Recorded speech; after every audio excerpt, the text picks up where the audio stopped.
Ok, la parachá como tal se llama Kitizá. Entonces,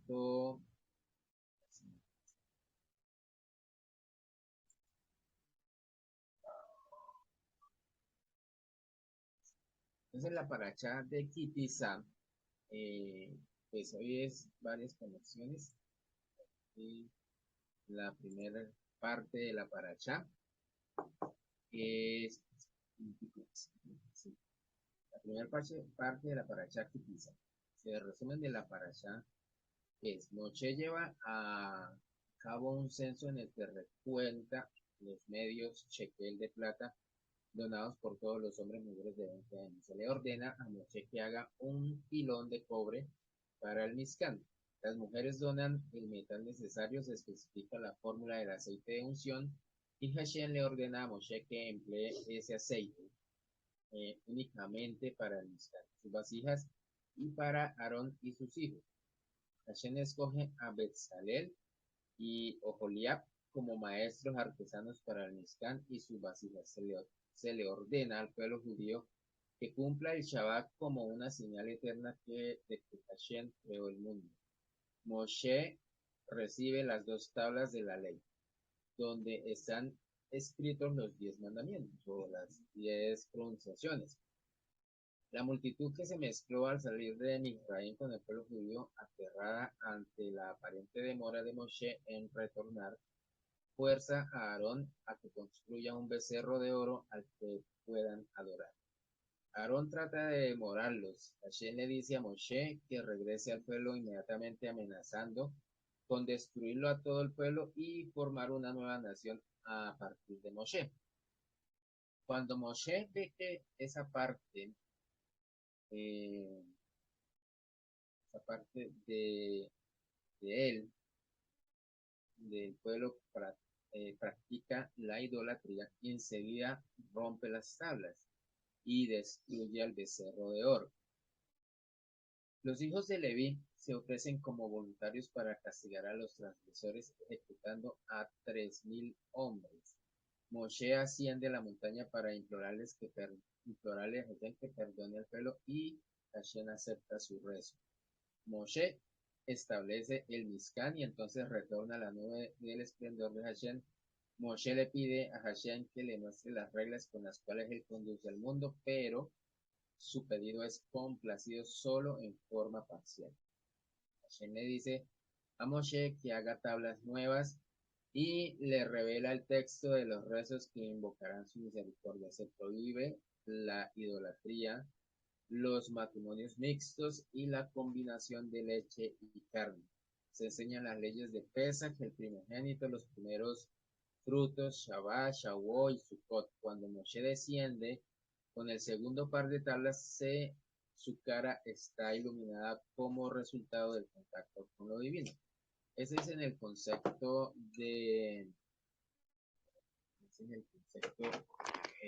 literal, por decirlo de alguna manera, de la Torah. Y bueno, entonces el comentario a esta parasha del capítulo 34:1, Hashem le dijo a Moshe, lábrate 2 tablas de piedra iguales a las primeras. Las primeras están partidas, otras le tocó volver a hacer. Entonces dice, ¿qué? ¿Qué preferiría ser? ¿El arca sagrada en el que se guarda la Torah o la tinta con que está escrita la Torah? Vamos a subrayar esto.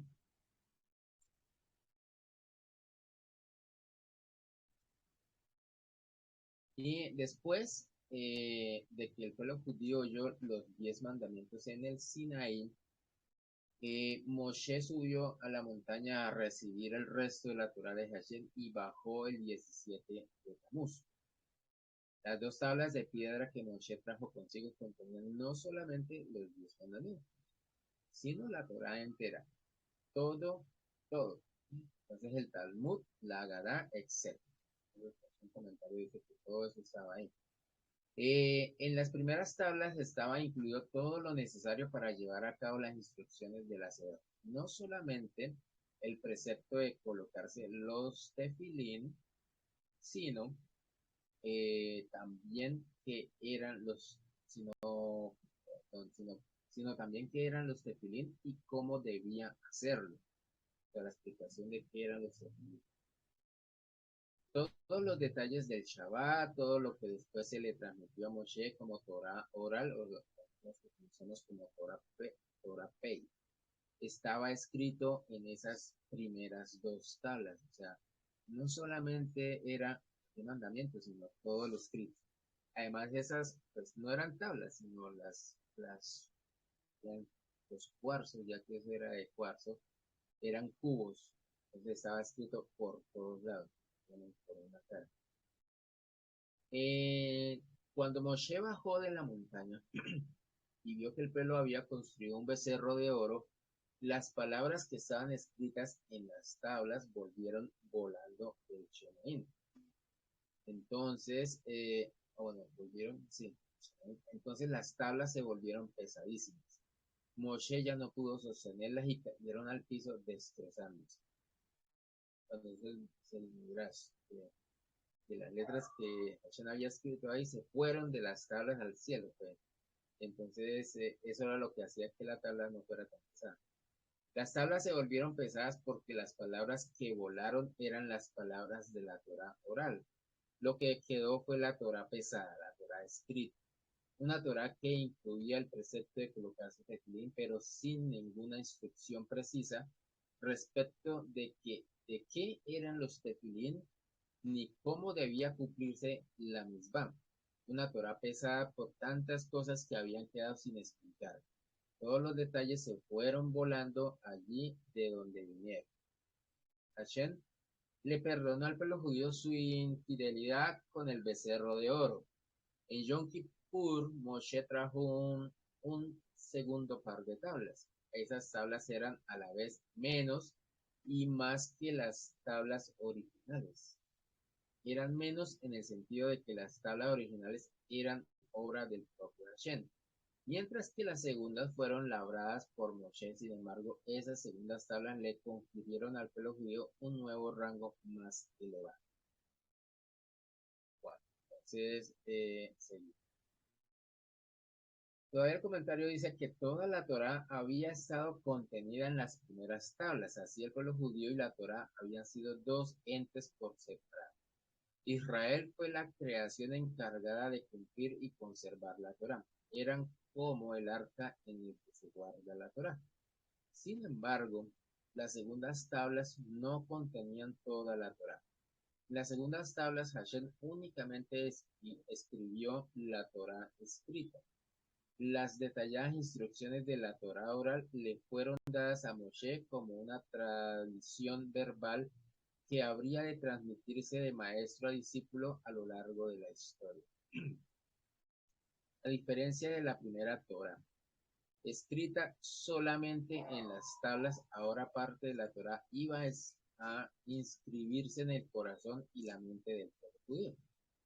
Al recibir las segundas tablas, del pueblo judío dejó de ser simplemente el recipiente donde habría de contenerse la Torá. Pasamos a ser parte misma de la Torá, la tinta de la eternidad, las sagradas palabras de la Torá, el libro de instrucción del Hacedor, escritas en la mente del pueblo judío, pasaron de Rebe a Talmid en una cadena inquebrantable de tradición. Eso lo encontramos en el comentario de Beit Halevi de Drashá 18 y comentario de Pabli. En el comentario al capítulo 31:17 dice el Shabbat. Es una señal eterna entre yo y los hijos de Israel. Es una canción que se canta en Shabbat. El negocio de un zapatero. Historia. La puerta estaba trabada, todas las persianas bajas, no se ve ni un vislumbre de luz desde adentro. Uno pensaría que el zapatero se mudó a otra ciudad. Únicamente el cartel encima de la puerta decía zapatero. Nos da una pista de que el zapatero aún regentea el negocio, o sea, o dirige. Lo mismo con el judío, por más lejos que se distancie de la fe de sus padres, y aunque todas las mitzvot que deberían iluminar su hogar sean como persianas bajas, si por lo menos sigue cumpliendo con el Shabbat, entonces es como un cartel que indica que adentro sigue habiendo vida judía, de que la luz del judaísmo no se apagó del todo. Pero cuando ni siquiera se deja ver ese cartel, el Shabbat, entonces es como si el zapatero se hubiera mudado para siempre. Y bueno, comentario eso lo dijo el Hafez Haim. Y en el capítulo 34 uno dice, lábrate dos tablas de piedra. Esa no es la traducción exacta, pero bueno, así. Había una vez un viajero que quería visitar un país exótico y distante, en el extremo opuesto del mapa. Ese país tenía fama de que los turistas les resultaba prácticamente imposible entrar a él. Por eso cuando nuestro viajero recibió su visa de turista, le causó gran asombro. Sin embargo, eh, a pesar de la sorpresa, estaba convencido de que sería detenido en la frontera y se le negaría entrada al país. Pero él había decidido sí o sí viajar, por lo que contrató los servicios de un agente especial, un cierto señor Shaker, que tenía contactos en las altas esferas del gobierno de aquel país. Shaker era capaz de abrir puertas cerradas como por arte de magia, pero como es de esperar, todo esto tenía un precio, una suma muy respetable que se depositó en una cuenta bancaria numerada y entonces llegó el mensaje, todo listo, sería recibido en el aeropuerto. Bueno, ¿dónde nos lleva esta historia? Por un funcionario que lo haría pasar por la aduana y las distintas formalidades de inmigración. No necesitaba llevar nada consigo, ni siquiera la visa. Lo, lo reconocerían inmediatamente y lo harían pasar sin problemas por el aeropuerto. A su arribo, nuestro viajero bajó del avión y se presentó ante el empleado de inmigraciones. Visa, por favor, le pidió el oficial uniformado. Digo, ¿qué? Preguntó el viajero. Dije visa, por favor, repitió el oficial algo fastidiado. Pero ¿cómo? ¿No me reconoce? Si me da la visa, tal vez pueda reconocerlo, dijo el oficial sarcásticamente. Pero el señor Shaker dijo, mire, dijo el oficial, no tengo idea de quién sea ese señor Shaker, pero lo único que necesita para entrar al país es una visa válida, sin eso no lo puedo ayudar. Entonces, dice, ¿por qué las primeras tablas del pacto fueron labradas por el propio Hashem, mientras que las segundas fueron labradas por Moshe? El pecado del becerro de oro no fue verdaderamente idolatría, sino el producto de una equivocación. Ellos pensaban que como el propio Hashem había labrado las primeras tablas, era imposible comprender su profundidad sin la asistencia de un poder espiritual exaltado. Por esa razón el pueblo formó la semejanza de un buey, para adorarlo porque el buey es una de las criaturas místicas que rodean el trono celestial. Ellos pensaban que al adorar el becerro, los poderes místicos del buey los ayudarían a trascender los límites del alcance humano y acercarse a Hashem, comprendiendo así su poder. Mientras Moshe estaba aún juntos a ellos, confiaban en que Moshe los acercaría a Hashem y no buscaron otros medios. Pero cuando pensaron que Moshe había muerto, buscaron otras formas de elevarse. A decir verdad, cada judío cuenta con su propio pasaporte hacia la espiritualidad. Ese pasaporte es la Torá. Ella contiene todas las guías que hacen falta para ir más allá de este mundo. No se precisan agentes ni intermediarios especiales. Con nuestra propia capacidad humana podemos alcanzar lo sublime. Fue por ese motivo que Hashem le ordenó a Moshe que labrara las segundas tablas, para demostrar que las manos humanas tuvieron que ver con su formación, que a través de nuestro propio esfuerzo podemos obtener la ayuda de Hashem para comprender todas las palabras de la Sagrada Torá y para alcanzar grandes alturas. Pero por eso la Torá se llama Torá Moshe, la Torá de Moshe. Es posible obtener entradas a sus regiones más esotéricas y más remotas, presentando únicamente la visa del esfuerzo humano. Comentarios de Rabbi Moshe Feinstein.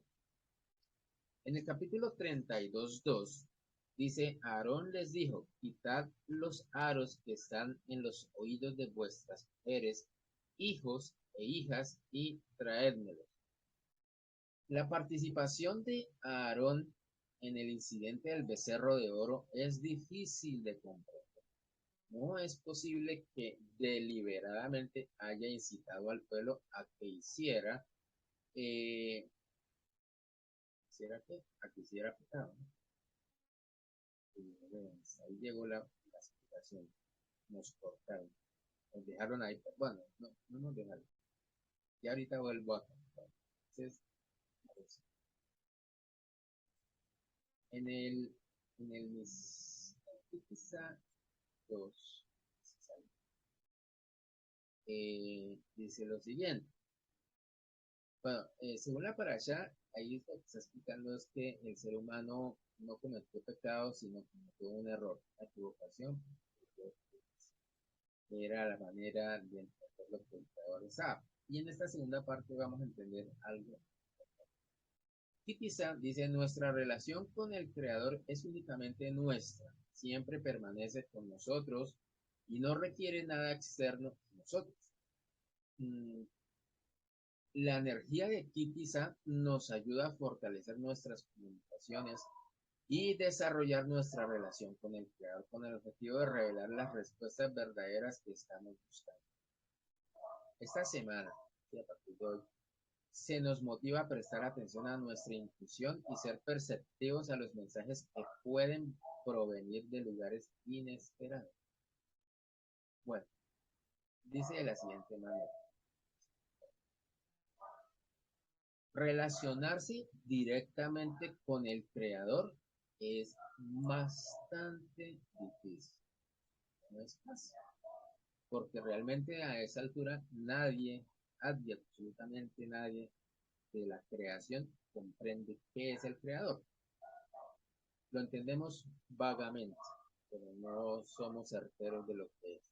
Él es completamente trascendente, no lo podemos sentir a través de los 5 sentidos. Tampoco podemos entenderlo intelectualmente, ni siquiera de una forma muy abstracta. Es el ser absoluto, es infinito, está por completo fuera de nuestra capacidad de entendimiento. Sí podemos saber que Hashem existe, pero no podemos entender qué es.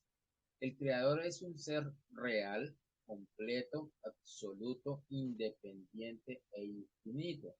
Es completamente imposible describirlo o entenderlo. Dice que ni el mismo Moshe sabía, ni el mismo Adán entendía, nada de eso. Que tuvieron vivencias personales únicas diferentes.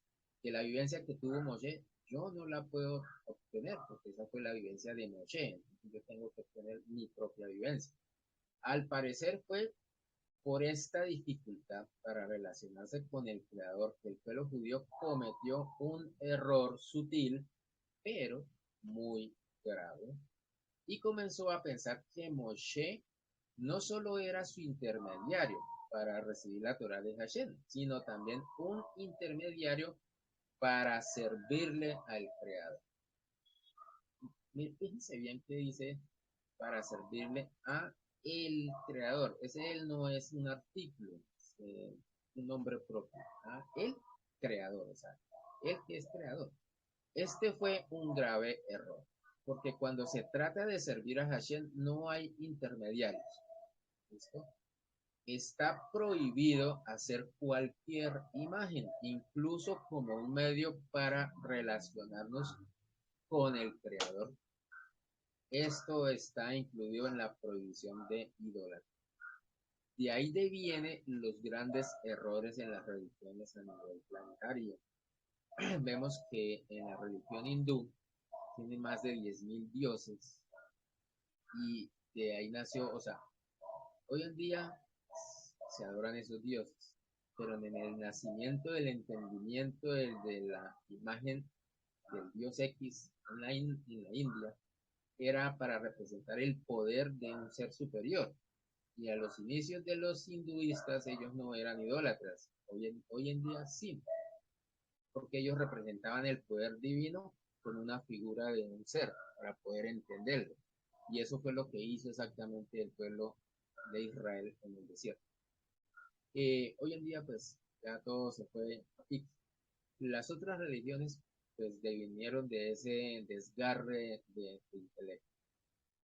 Por esa forma incorrecta de relacionarse con Moshe, cuando pensaron que Moshe estaba muerto, necesitaron algo que cumpliera su función, es decir, que fuera un intermediario entre el pueblo y Moshe. Por eso hicieron el Egel Hazak, el cerro de oro. Es decir, el Egel Hazak no fue la típica idolatría, sino una forma más sutil, la transgresión de usar imágenes o iconos en el servicio del creador. De la misma manera, Jeroboam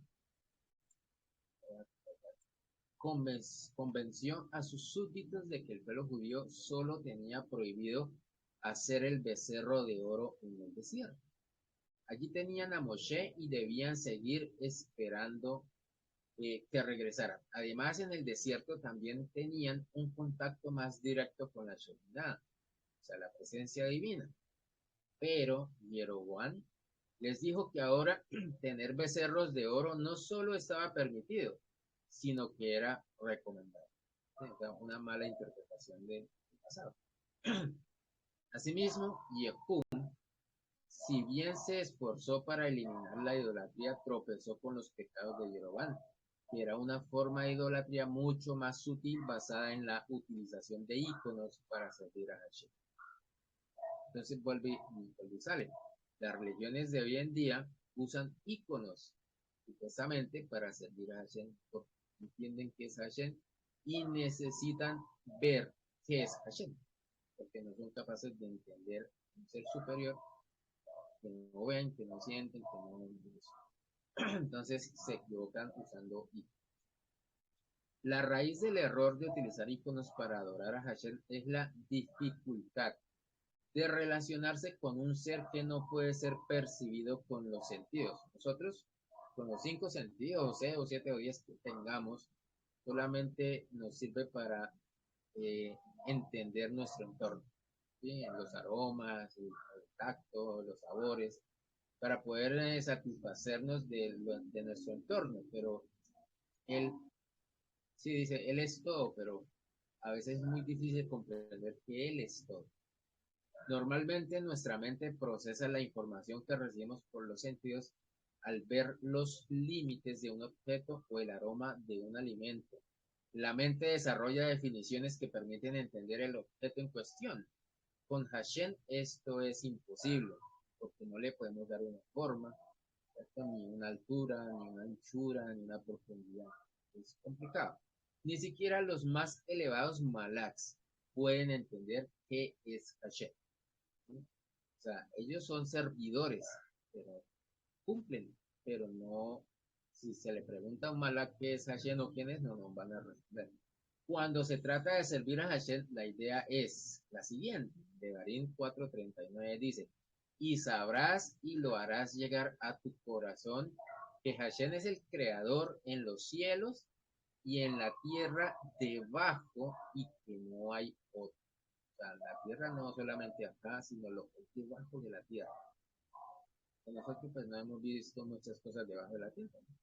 Simplemente debemos saber y tener conciencia de que Él es el único ser verdadero y que guía el universo, da leyes, recompensa y castigo, etcétera, etcétera. A fin de cuentas, el objetivo es llevar esa conciencia a nuestras emociones para sentir respeto y amor por el Creador. para rezar con intención y en general para servir a Hashem no solo con la conciencia de nuestra mente, sino también con la devoción de nuestro corazón. Lo siguiente dice, adherir nuestras almas a el Creador, que es luz. Aquí el rabino explicaba esto que estoy subrayando. Una parte dice, adherir nuestras almas a la luz del Creador. Son dos cosas muy diferentes. Si yo digo que voy a adherir mi alma a la luz del Creador, no es lo mismo que decir que yo voy a adherir mi alma al el Creador que es luz. Cuando digo que yo adhiero la luz del Creador, estoy separando dos cosas. La luz del Creador. Y la luz es un resultado o un producto que sale del Creador y no es así. Según el entendimiento del estudio, la luz es el mismo Creador. ¿Sí? Entonces yo no puedo separar eso. Entonces, cuando yo vea la terminología, la luz, solo la luz, se está refiriendo es al Creador. Es que cuando yo digo solo la luz, yo determino que es como si fuera algo etéreo, sin conocimiento y sin entendimiento, que es algo gigante, pero que es más grande que yo, pero que igual es una energía nomás, y eso no puede ser así. En la esencia de ese versículo y enseñanza está el concepto de lo que dijo el rabino Ashlag, que llama de Bekut, que es de lo que trata realmente la sabiduría de la Kabbalah. Recordemos que Kabbalah significa recepción, ¿no? Es recibir. La adhesión de nuestra alma a el Creador, que es luz, y la sensación de esa adhesión que está más allá de lo físico. Los beneficios de esa unión, del acercamiento de nuestra alma al Creador, que es luz, son tan poderosos que si concentramos verdaderamente nuestro trabajo y conciencia en adherir más nuestra alma al Creador, que es luz, desaparecerán todos los límites y bloqueos que hay en nuestra vida. Entonces, dice, pero entonces, ¿cómo hacemos que este concepto de Debekut sea un poquito más práctico? Hay una herramienta sencilla que todos podemos comenzar a usar. El rabino Ashlag explica que cualquier dolor, carencia o tristeza que sintamos solo tiene una causa, y es la siguiente: la distancia o separación entre nuestra alma y el creador de Dios. Podríamos pensar que es causado por alguien que nos hace algo o por la influencia de alguien en nuestra vida, pero no es así. La verdadera razón es solo una: nuestra alma está alejada, se alejó. Mientras más esté apartada o separada del Creador, es luz, más tristeza, oscuridad y carencia se manifestará en nuestra vida. Pero aquí hay que hacer un alto. ¿Cómo se produce ese alejamiento del Creador que es luz? Si el Creador que es luz, obviamente lo dice, es luz, ¿cómo me aparto a una supuesta oscuridad si la oscuridad no existe porque es luz? A ver cómo explico esa parte. El alejamiento del alma del Creador la produce el mismo Creador. ¿Sí? ¿Para qué? Para una limpieza de nuestro ego profundo. Y no la produce con oscuridad, sino con un cegamiento de la luz. Cuanto yo más me acerca a la luz, más ciego quedo. Entonces, esa supuesta ceguera es lo que me hace apartarme del Creador, porque no es una oscuridad, sino es demasiada luz. Estoy recibiendo una luz que yo no puedo aguantar, y eso es lo que yo o mi cuerpo entiende que hay oscuridad. Entonces yo me quedo quieto. Entonces, ¿qué hago? Como siento esa oscuridad, me quedo quieto y me empiezo a alejar de eso porque estoy sintiendo el calor y siento que me va a quemar. Entonces me empiezo a alejar. ¿Sí? Entonces ese alejamiento sí ve que no es tan solamente producido por la oscuridad de nada, simplemente es por el deseo del exceso de luz. de querer recibir demasiada luz, más de la que mi cuerpo o mi alma puede aguantar. Pero dice que todo eso sí lo puede aguantar, pero tiene que ser paulatinamente. Entonces seguimos. Por lo tanto, el rabino Ashlag nos dice que la herramienta que podemos usar cuando estemos en momentos de tristeza u oscuridad es detenernos y en lugar de dejarnos llevar es decirnos lo siguiente: sé por qué está pasando esto, sé por qué estoy sintiendo esta oscuridad y tristeza. Ocurre porque mi alma no está adherida a el creador que es luz como debería. ¿Sí? Dice como debería, o sea, sí está uno con el creador, pero no como en el orden correcto. Y en ese pensamiento por sí solo inicia el proceso de reconexión y provoca cercanía con el creador que es luz.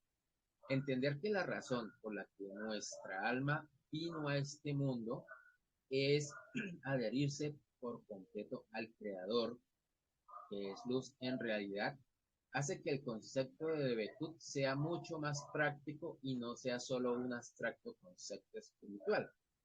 Entonces, los cabalistas dicen que cuando un individuo despierta el deseo de su alma para reconectarse y adherirse al creador que es luz, rompe los límites de su deseo espiritual y luego le desaparecen todos los demás límites gracias a ello. Ya hemos aprendido que la vida de una persona está planificada desde que nace. Todas las bendiciones, esta es la palabra clave, todas las bendiciones potenciales. ¿Potenciales qué significa? Que todavía no se han manifestado. Y yo puedo desear ser archimillonario. Y eso es una bendición potencial, porque es un deseo que hay en mí. Dice ahí que no es malo. Dice, todo el crecimiento potencial. Que si yo ahorita soy el barrendero de una empresa, puedo llegar a ser el gerente de esa empresa. Ese es el crecimiento potencial.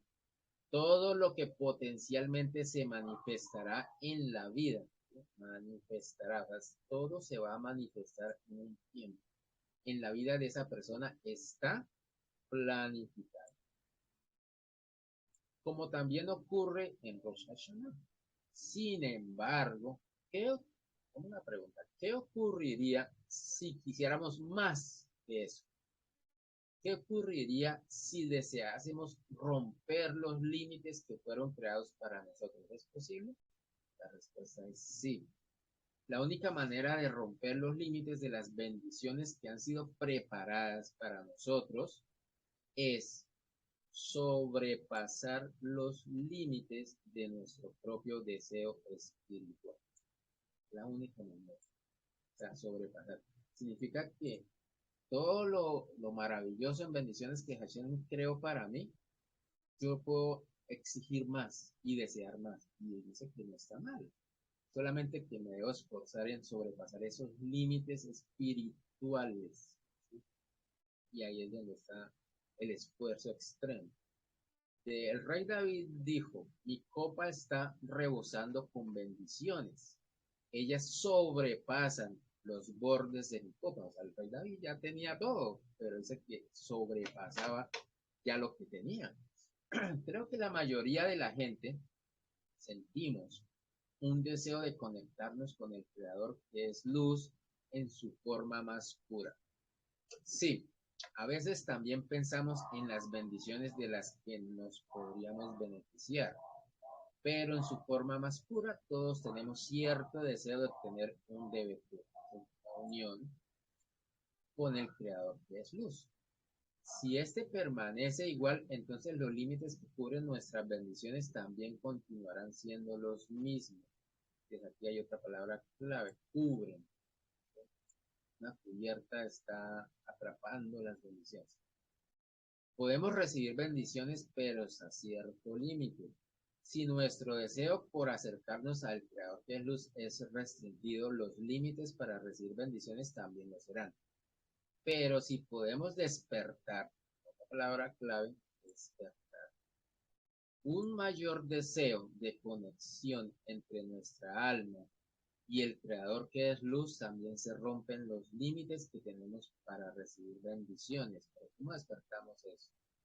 El despertar ese es como autoanálisis o autopreguntarnos qué es Hashem, quién es Hashem, si es el que estoy entendiendo cuando leo la Torah o no es él, o comprendo que está fuera de mis límites, como se decíamos al principio, que es más allá, que no es, conozco como Hashem, ni Yahweh, ni Elohim, ni él, ni el Shem HaMevorah, sino que es algo que es más allá, fuera de mis límites, y que un ser humano le dio un nombre para tratar de que nosotros entendiéramos, pero no es eso, o sea, es cuestionarse. Y, ir, y en ese cuestionamiento es tratar de ir a la fuente, buscar la forma de ir a la fuente. Entonces, un mayor deseo, ¿cierto? Para poder recibir eso. Entonces, el despertar de un mayor deseo de conexión con el Creador, que es luz, rompe los límites en torno a nuestras bendiciones y entonces los cabalistas enseñan, la persona puede conectarse con el nivel en el que hay bendiciones ilimitadas y nos podemos conectar a ese nivel. El rey David dijo en Salmos, en los Tejilín, cuando habla de las bendiciones que desea despertar. Mi copa está rebosando con bendiciones. Ellas sobrepasan los bordes de mi copa. Nosotros también podemos y debemos lograr realmente romper los límites que restringen nuestras bendiciones, pero solo hay un modo de hacerlo y es hay que romper los límites de nuestro deseo espiritual. ¿Cómo vamos a hacer eso? Por lo tanto, todos debemos preguntarnos lo siguiente: ¿ha aumentado mi deseo? O sea, mi conexión espiritual. Y obviamente mi deseo terrenal, sí, pues se nos desborda el querer salir de deudas, ¿cierto? Entonces es un deseo terrenal. Pero, ¿qué estoy haciendo espiritualmente para lograr eso? ¿Sigue igual? Entonces, si no cambia, los límites de nuestras bendiciones seguirán iguales también. Y aunque la mayoría de nosotros no se haya motivado constantemente para romper los límites de nuestro deseo espiritual, a fin de obtener unión total con el Creador que es luz, el proceso inicia simplemente con entender que la manera de romperlos es desear hacerlo. Ese es el principio, desear romper los límites. Pero ¿cuáles límites? Bueno, límites espirituales para poder romper las limitaciones materiales. Bueno, te van a preguntar, pero ¿y entonces los grandes archimillonarios, los ricos que existen en el planeta, pero son malvados, por qué ellos no se esfuerzan para lograr eso? Hay una parte que dice que al malvado se le da todo en esta tierra porque ellos no tienen el abajo. O sea, ellos no van a estar en el mundo venidero. Ellos morirán y ahí quedarán. ¿Sí? No resucitarán, no se conectarán, no trascenderán, no subirán de nivel en nivel, sino que ahí quedan. O sea, se les recompensa para que disfruten todo en esta tierra porque su nivel de entendimiento está muerto. Son netamente físicos. Espiritual, cero. No significa que los que tratamos de ser espirituales nos vamos a quedar en la pobreza absoluta, tampoco. Aunque lo hay, pero dice ahí, eso es lo que enseña el rabino Ashla, que debemos romper esa necesidad. Pero empezando por el lado espiritual. Se le dice que es lo más complicado, pero se puede lograr. Entonces dice, si queremos eliminar un bloqueo y que una bendición sea ilimitada, tenemos que romper los límites de nuestro deseo espiritual. Si nuestro deseo espiritual es el mismo semana tras semana, mes tras mes y año tras año, también las bendiciones seguirán en su estado limitado. Por ende, debemos usar la herramienta de la que habla el rabino Ashlag y tener en claro que cada vez que sintamos tristeza, oscuridad o dolor, debemos detenernos y decir, sé que solo hay una razón por la que estoy viviendo esto. La conexión entre mi alma y el creador, que es luz, es limitada. Y quiero que sea ilimitada. Quiero romper los límites de mi deseo espiritual. Necesito encontrar nuevas maneras de despertar un deseo mayor. Aquí entre paréntesis hay una palabra que algunos sí lo van a entender. Se llama ultra instinto. Investiguen eso. Es tarea para ustedes. ¿Qué es el ultra instinto y cómo se despierta? Esta es una de las oportunidades disponibles para nosotros en Shabbat Tipizados hoy. Y por supuesto, no solo la queremos para este Shabbat, sino que queremos tener este entendimiento y conciencia siempre a lo largo de nuestra vida para poder despertar el Debekut, la unión de nuestra alma con el Creador, que es luz, y de ese modo romper los límites e infundir bendiciones ilimitadas en nuestra vida. Bueno, eso es la paracha de hoy. Voy a tratar, bueno, cuando ya tengamos los correos de todos, les voy a explicar algo acerca de la ceguera de la luz, de qué parte de la conexión es del eterno, que es luz, que es lo que nos ciega y cuál es la que nos ilumina. Y eso solamente se puede ver a través de un esquema tridimensional que toca hacerlo por las clases de luz para que todos puedan interactuar. Bueno, entonces ya hasta ahí. Eh, Shalom para toda esta semana, no hay conexión de nada. Entonces esto tenemos ese el próximo Chava es Chava Mebargin, porque la otra semana es Shodes, pero esta semana está normal. Entonces, Chava Shalom para todos. Nos encontramos en nuevas conexiones. Yo les avisaré cuando ya están todos los correos para hacer las conexiones. Entonces, Chava Shalom. Vamos hasta la próxima. Chau a todos.